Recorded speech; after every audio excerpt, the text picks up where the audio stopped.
Hi, yeah, I'm Tom Servais, and I live in Dana Point up the street here. Love to surf and stay active. And I worked at Surfer Magazine for a lot of years. Art Brewer and Jeff Devine mentored me, taught me how to be a photographer. And well, Art Brewer actually taught me how to be a photographer, and Jeff Devine showed me around the North Shore, and we worked together for a lot of years in the office. I worked with both of them for a lot of years, actually. How long have you been shooting? Surf, at least. I think probably around the mid-'70s. I started shooting photos when I was taking some photo classes at Saddleback, and a lot of things I forgot about come to mind. Like the other day, I was thinking about how, I was looking online at new water housings, and there was no place to buy a water housing when we started shooting photos. There was a guy in Long Beach, and Art gave me his phone number, and I drove up to Long Beach. Wow. And I bought this little pamphlet that tells you how to build the water housing, and you basically buy a big piece of plexiglass tubing, and they cut it off, and then you put a front plate and a back plate on it, and you build a support inside of it. And wow. And it's like one shot at a time, right? Crazy. I was lucky I didn't ever have housings that leaked. Maybe once, I remember one time I had one that leaked, but usually when water housings leak, it's user error, unless it gets smashed on the bottom or something, Yeah.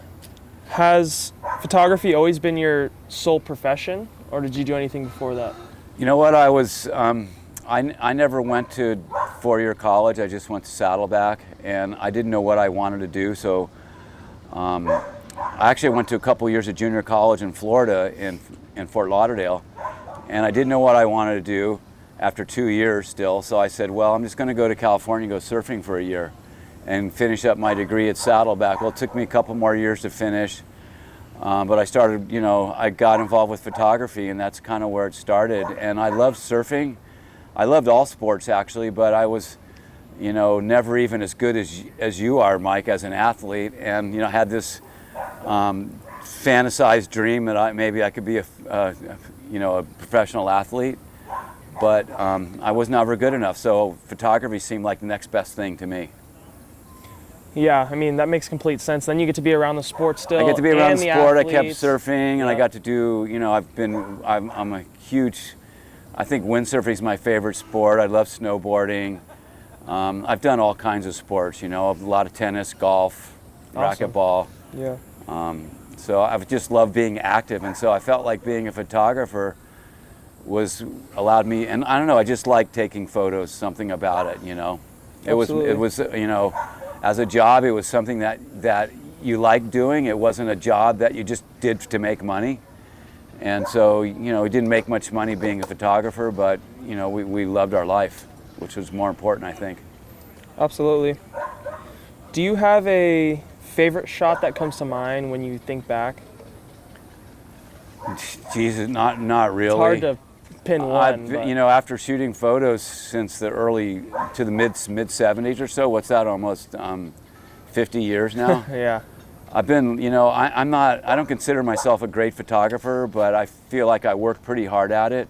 Not compared to how guys have to work nowadays, but I worked hard, and I feel like I have had this thing about being lucky my whole life.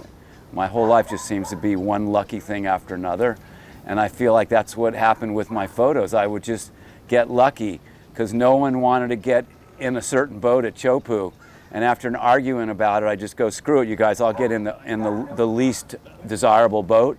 And then I got one of the best photos I've ever gotten that no one else got that day, and there was 30 photographers there. And Wow. that was luck, it wasn't me being a great photographer. Yeah, that's awesome. Have you made any close relationships? Do you have a favorite surfer that you love to shoot? Gosh, there's a lot of them. I've got to shoot with Kelly Slater a lot, and it's great shooting with him. Shot with Kai Lenny a lot. I was shooting with him quite a bit for about 10 years, from the time he was about 16 till about 26. And then, there's so many surfers that I always, Shane Dorian, loved shooting with him. Andy Irons was great. I never really traveled with Andy, but I'd go to contests, or we'd be at Tavro Island together and things like that. Tommy Carroll is my favorite surfer of all time, I have to probably say. Although, just because when I started taking photos, and I was mainly going to the North Shore every winter, and he was like, to a lot of us, he was like the nicest guy, but also the gnarliest guy in the water, and he surfed all the spots good. And to me, no one ever surfed pipeline like he did, especially considering he wasn't someone like Derek Ho, where the locals just gave him every wave he wanted. He had to scrap for waves out there, you know. And Yeah. so yeah, if you ever, I've traveled with Tom, and I know him pretty well, and just as a person, it's, you know. And there's other guys that are great surfers that you might not have liked as much as a person, but you know, their surfing was incredible. You mentioned Kai Lenny there for a little bit. What was it like, kind of, he's young, you're shooting him. Does everyone kind of know that he's going to become what he is today, or is it kind of like just you never knew that? You know what, I didn't know he was going to be as good as he is, and I knew his dad through windsurfing, and so through that connection, you know, Kai came to Tavarua one time when I was there. I called up his dad and I said, "Hey Martin, I'm in Tavarua, we got a spot. Do you think Kai wants to come over here?" And he was only 16. He goes, "Well, yeah." He was still kind of young, and his dad was kind of worried about him traveling, but yeah, we brought him to the Tavarua, and Maui kind of knew. I think people on Maui knew how special he was, but outside of Maui, people didn't really know him that much. And besides how good he's just an incredible person. Everything he does is perfect. I don't know, I don't think he really dated any girls until he met his wife, and then he just married he knew how to pick the right girl the first time. And now he's got 2 twin daughters, and he's gonna love this. You know, he's the most generous. He's my favorite athlete I've ever worked with. And you know, when I say Tom Carroll's my favorite surfer of all time, well, that's just because he was my first favorite surfer, so I've kind of stuck with it. But Kai is one of my favorite surfers too. It's hard to pick just one guy, to be honest. And Kai is an incredibly good guy, super nice, very generous with me. And I can't say enough good things about Kai Lenny. Awesome. Look out for that story, shot by Tom. What was your favorite part traveling around as a surf photographer, and then what was a downside as well? You know what, just traveling with, getting on and off airplanes and going to airports, that's probably the worst part. Yeah. And it didn't used to be so bad, except, well, we had, the camera equipment was bigger and heavier. And then, it started getting to be hard to get your your carry-ons on. They go, "Oh, that weighs too much." And then we had film, and we'd carry like 100 rolls of film. You'd have to put it in lead shield bags because they wanted to run it through the X-ray machine, and then it would be. So the airplane thing was probably the worst thing of traveling, And then I always liked going to places like Hawaii or to Tavarua Island or Tahiti, where I wasn't necessarily with a group of guys that I had to just follow them around all day long. So I could do my own thing a little bit. But sometimes on trips, like you're in a road trip with a bunch of guys in a car, and you've got to do what they want to do all day long, And Yeah. sometimes you want to do what you want to do, For sure. Yeah. But that's just being a little spoiled, because basically I was lucky to be able to do all those trips. And another one of my favorite young surfers I always used to travel with a bit was Kalani Rob.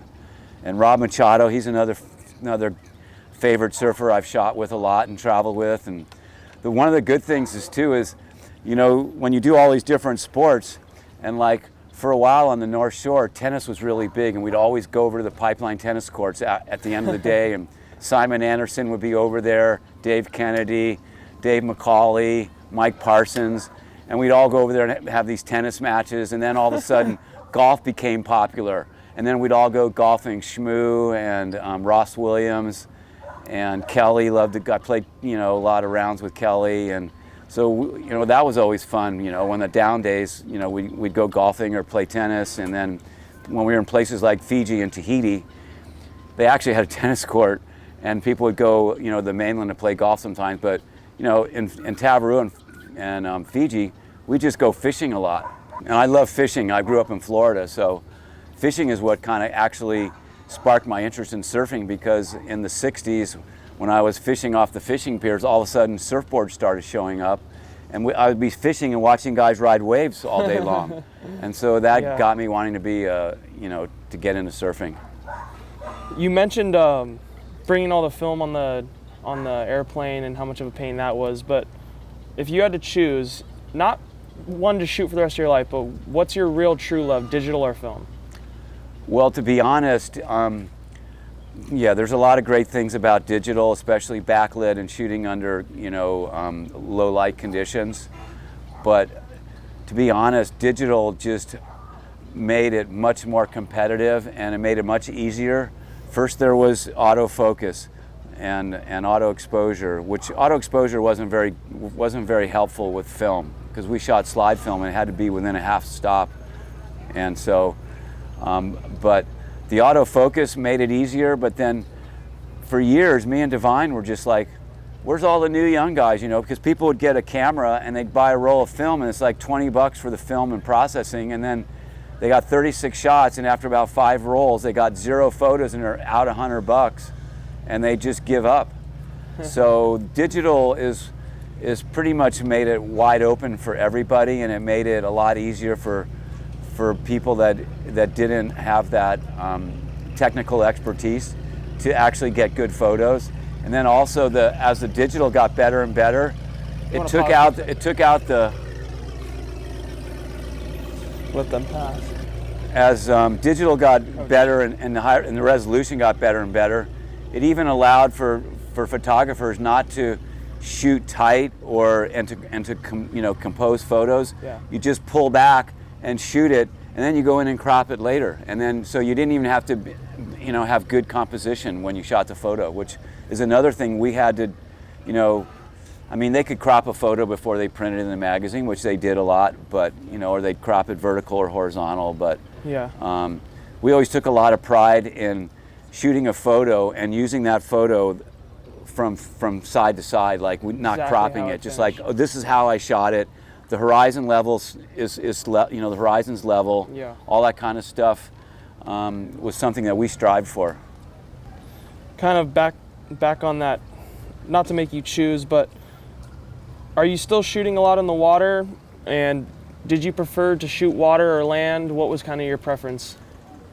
You know what? I always shot where I thought I was going to, get the best photos from.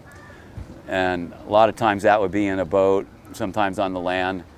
And water shots was always like, shooting water shots was the best, because you felt like, it made you feel kind of macho. I hate to say it. Yeah. But if you ever watch guys coming out of the water at Pipeline, everybody does it. You're running up through the people sitting on the beach, and the surf's like 10 feet, Hawaiian style, and you've got your water housing and your fins, and you're like, man Mountain Merkel, Yeah. And I love shooting water shots. I was never a great swimmer, but I was able to shoot, big Pipeline and big Sunset. And I never shot it with a fisheye, where I'd swim into the impact zone. So I was always, shooting with a little longer lens. Yeah. I've done some fisheye stuff, but in more tame conditions. And, but yeah, shooting, and like Chopu is a great place to shoot water shots. And in the very beginning, we were able to do that because the boats were further away from the wave. Now the boats are so close to the corner of the wave that if you're swimming and you're not with a fisheye in the impact zone, you're probably going to end up getting run over by a boat. One of the things I've talked to one of my friends about is, because we always, you feel really good when you get a good water shot. But in reality, most of the iconic photos that you can think of that you remember in surfing, they're not water shots. They're land photos. Interesting. Some boat photos, but nowadays photos don't really become that iconic because there aren't magazines and people look at a photo so quickly that they don't become, legendary, printed into your mind as, because you get a magazine and you look at it for a month, and that's the only source of information and photos that you'd see about surfing. And so every month you're waiting for that new issue to come, and then you'd look at it for a month, and then people still come up to photographers that shot in those times and just go, wow, I remember your photo. I looked at that photo. I had it, a lot of people would cut the pictures out of the magazines and get the posters and plaster their bedroom wall and make them a collage on their wall of surfing stuff. Yeah, you saw, I think we hopped on a call and my partner Carson had, I think, your cover shot on his wall just by chance. He had a whole collage and yours happened to be like right next to his head. Yeah. By complete chance. The cover shots were like when you got a cover shot, you were like, and then that cover shot was there for a month, you know. Yeah, so stoked, yeah. Even today, if you get a cover of the Surfer's Journal, if a photographer, forget about the money. Of course, they'd rather sell a photo to Sony for 10 grand. But, as far as feeling proud, the best thing you could do right now is get a cover of the Surfer's Journal. To me, that's the best use of a photo right now.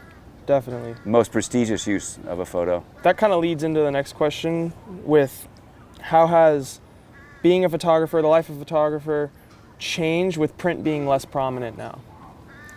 Yeah, but one other thing real quickly though, cover of Youth magazine might be number 2 now. Yeah, hell yeah.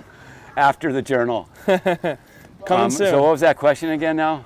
How has the life of the photographer changed with print being less prominent, which obviously we're trying to bring back, but right now it's kind of at a low compared to when it was in its heyday. Yeah, well, it's, I'm older now, so I'm not as active and as involved within the industry as I used to be. And I think that kind of after COVID, things changed after COVID, but from what I hear, because I can't believe how hard it is to sell photos now. And I've thought, well, it's just me getting older and I'm out of it. But I hear the same thing from all my friends that are connected to younger photographers. It's just hard, although, some guys like Brent Billman, I think he does pretty good, and the girl Krista Funk, they're getting, jobs to shoot, things for Billabong. There's just not as much of it, and so it's a lot of photographers have to do other jobs, like this guy Ed Sloan in Australia. He shoots for the WSL sometimes. He's a wedding photographer. And that's how he supports himself. The WSL is just like a hobby thing that he loves. Yeah. And I think that's what surfing photography has mostly become. But there's some guys. There's a guy that works for Salty Crew, and he's like full time. So I think he has a few different responsibilities. There's hardly any surf photographers nowadays. I think you need to be best friends with like one of the best surfers in the world and be their video guy. Absolutely.